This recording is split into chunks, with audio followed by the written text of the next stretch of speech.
پاکستان کی کہانی تحریر خالد نذیر دوپہر کا وقت تھا۔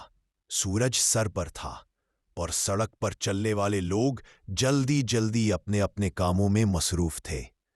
احمد جو ایک محنت کش تھا اپنی روزی کے لیے سامان خریدنے بازار جا رہا تھا۔ سڑک پر چلتے ہوئے وہ گہری سوچ میں ڈوبا ہوا تھا کہ زندگی کی مشکلات کب ختم ہوں گی۔ اچانک ایک موٹر سائیکل تیزی سے آتی ہے اور احمد کو ٹکر مار دیتی ہے۔ وہ زمین پر گر پڑتا ہے۔ لمحہ بھر کے لیے وہ سمجھ ہی نہیں آتا کہ کیا ہوا۔ اس کے کپڑے دھول سے اٹے ہوئے تھے اور ایک چھوٹی سی چوٹ بھی لگی تھی۔ موٹر سائیکل پر دو نوجوان تھے۔ وہ فوراً رک کر نیچے اترتے ہیں، مگر احمد کی مدد کرنے کے بجائے اس پر غصہ کرنے لگتے ہیں۔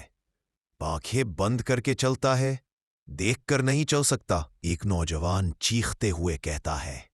احمد حیران ہو کر ان کی طرف دیکھتا ہے اور صاف لہجے میں کہتا ہے، بھائی غلطی آپ ہی تھی، میں تو سیدھا چل رہا تھا۔ یہ سن کر دوسرا نوجوان طنزیہ ہنستا ہے اور کہتا ہے، تجھے پتا ہے تو کہاں چل رہا ہے؟ احمد الجھن میں پڑ گیا۔ میں کہاں چل رہا ہوں؟ اس نے معصومیت سے پوچھا۔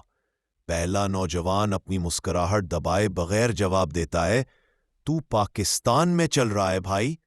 یہ سن کر دونوں کہکہا لگاتے ہیں، موٹر سائیکل پر بیٹھتے ہیں اور وہاں سے چلے جاتے ہیں۔